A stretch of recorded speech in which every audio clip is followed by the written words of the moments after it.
Vamos a hablar de la reforma de la caja militar y concretamente de lo que se votó a nivel del Senado, pero que por ahora no ha tenido la sanción de diputados. Vamos a explicar un poco cómo ha sido todo este proceso, porque dentro de la reforma de la caja militar está previsto que se graben las jubilaciones de los militares retirados y esto, según diferentes especialistas y según integrantes de la oposición, es inconstitucional. También del diputado Darío Pérez, del Frente Amplio, que se ha negado terminantemente a acompañar esta votación. Y que dijo no va a acatar la disciplina partidaria. Efectivamente, y dijo concretamente, y ahora nos vamos a referir a eso con nuestro invitado, no quiero seguir votando inconstitucionalidades. Vamos a darle los buenos días a Aníbal Abreu, dirigente del Partido Nacional, diputado suplente, que es un especialista también en este tema, integra la comisión que estudia lo que tiene que ver con la caja militar y con las Fuerzas Armadas en particular. ¿Cómo le va, Abreu? Bueno, muy bien, buenos días. La verdad que es un gusto estar aquí. Un saludo a toda la audiencia de Canal 4 y felices fiestas y gracias por la oportunidad de expresar lo que sentimos en este tema. Con respecto a la institución Fuerzas Armadas, como ustedes bien decían, es un tema no solamente preocupante desde el punto de vista de la institución Fuerzas Armadas en sí, que es base del sistema democrático republicano, sino del punto de vista de lo constitucional. O sea, como ustedes bien decían, es una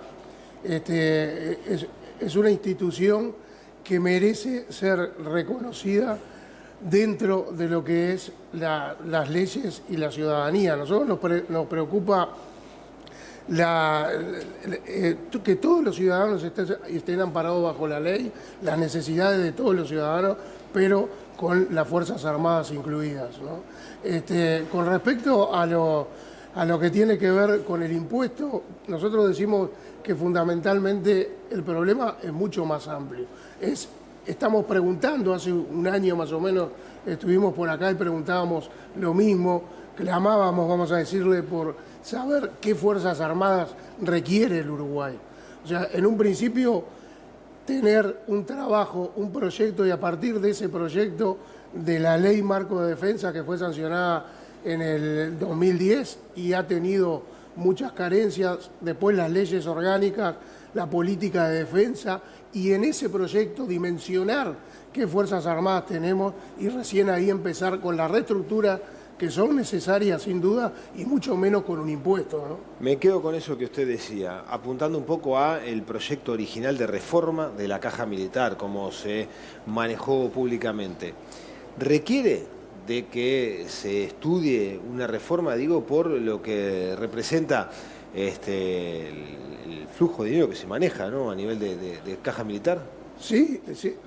No a nivel solamente de caja militar, sino a nivel institución Fuerzas Armadas, todo, como decíamos. Todo. O sea, es un todo. Aquí no podemos separar, como se está separando ahora, un impuesto que sería el último eslabón por un problema de rojo de caja.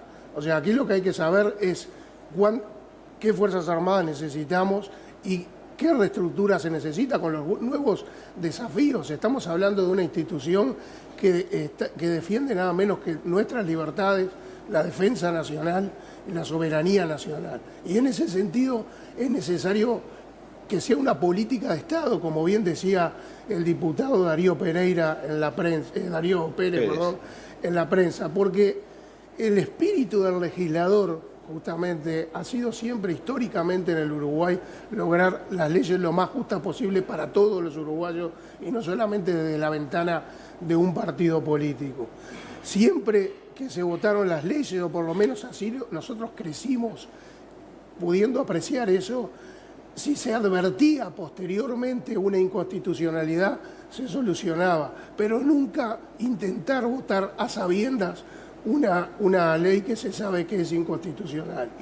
Pero si es un problema de rojo de caja o un problema de balance, yo digo, nos preocuparíamos, nosotros decimos, nos preocuparíamos más por saber las necesidades de uno de los recursos más importantes de una institución, que son los recursos humanos, que a su vez los recursos materiales también están en baja, vamos a Sí, decirle. vamos a tomar un poco de agua porque es más, estos cambios de clima donde tenemos un enorme calor, después de noche refresca, más los aire acondicionados nos juega una mala pasada. Aprovecho para preguntarle, Abreu, a ver, este tema por lo pronto por este año se enfrió. Porque de por sí ya el hecho de que Darío Pérez se haya negado a acompañar la votación en diputados, digamos, ya entrando prácticamente en receso parlamentario, digamos, de aquí a febrero, por lo menos, claro. Sí, se va a dilatar. Usted estuvo reunido con Darío Pérez. Seguramente, bueno, encontró diferentes sintonías. ¿Qué es lo que cree que en definitiva puede terminar pasando de aquí en más? ¿Se van a buscar nuevas instancias en comisión para tratar de conseguir la adhesión de otros legisladores? ¿Cómo va a seguir este tema en este impasse? Bueno, yo creo que este tema, más que se enfrió, se postergó, pero sigue tan caliente como siempre, pero más que todo caliente desde el punto de vista de lo que tiene que ver la institución, como decíamos. Cuando nosotros estamos hablando de hacer cambios en instituciones que tienen que ver con la ley, no podemos intentar lo que no entra por la puerta que entre por la ventana. El otro día en los pasillos sí estuve conversando con el diputado Darío Pérez, que quedamos de tener una reunión futura y creo que es una esperanza de que hay legisladores que aún piensan en el bien común de la sociedad y no en una sola ventana. Yo creo que en el futuro, lo que yo aspiro en el futuro es que se tengan en cuenta varios factores. La institución Fuerzas Armadas, con respecto a lo que es los recursos humanos, tiene dos aspectos que son fundamentales, que es la moral, ¿no? El espíritu de cuerpo y la moral para ser productivos en la función, y después el aspecto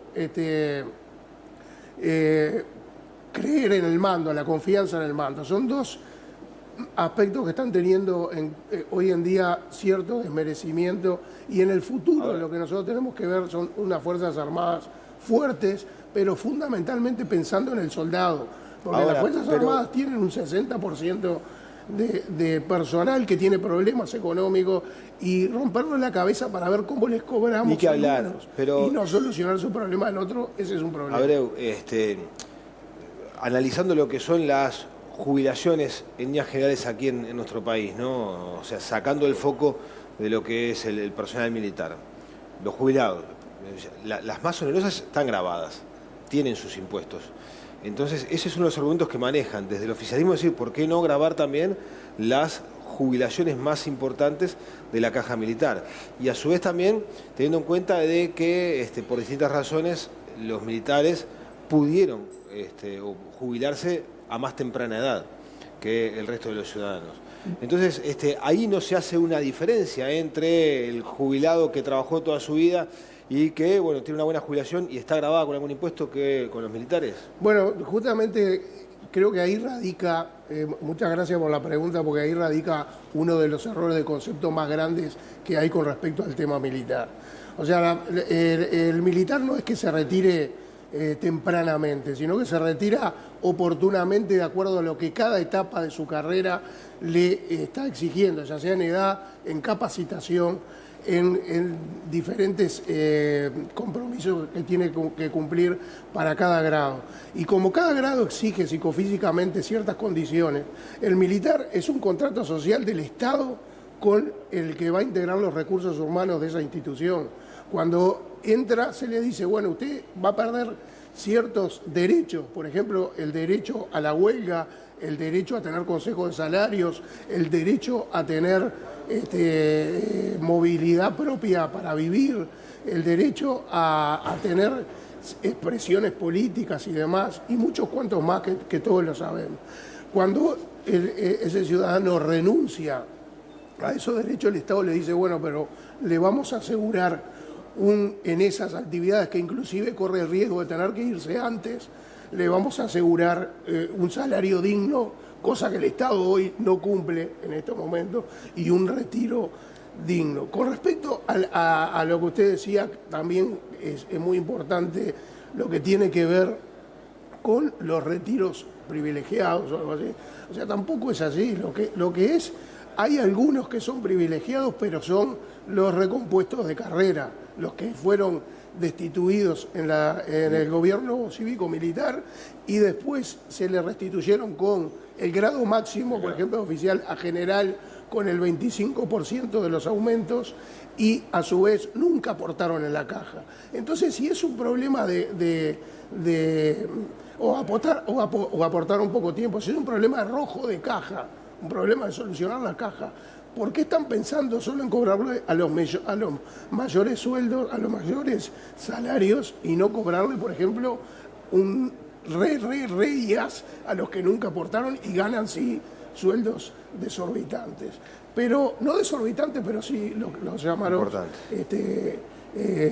altos. Pero otro tema, ¿por qué no a las Fuerzas Armadas? No es porque no, es porque es otro régimen y porque no es una caja y porque no existe un déficit. El mal llamado déficit de la caja, que son 400... No es una caja, es una unidad ejecutora.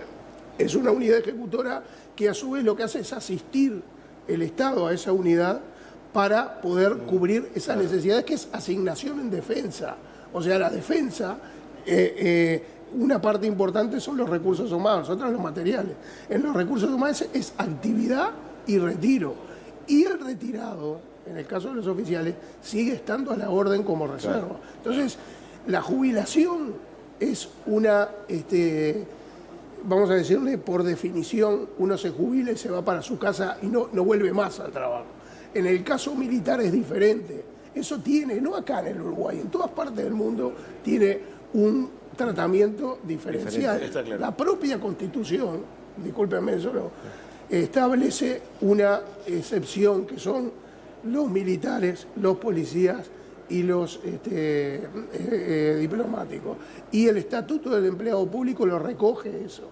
A no ser que este gobierno también quiera cambiar eso. Si quieren cambiar eso, bueno, que lo pongan sobre la mesa y que se discuta, pero no con indicadores. Eso es lo que va a seguir ocurriendo, ¿no? Este tema va a seguir en el ámbito de la discusión a nivel parlamentario, y bueno, veremos en definitiva qué es lo que sucede. Aníbal Abreu, dirigente del Partido Nacional, muchísimas gracias por su presencia esta mañana y bueno, a cuidar esa gola también. Muchas gracias. Se ve que hubo mucha discusión sobre este tema. Los cambios de clima. Los cambios de clima son muy bravos. Y les agradezco muchísimo poder expresarnos, estamos a las órdenes. Bueno, y felices fiestas para todos. Felices fiestas. Muy amable.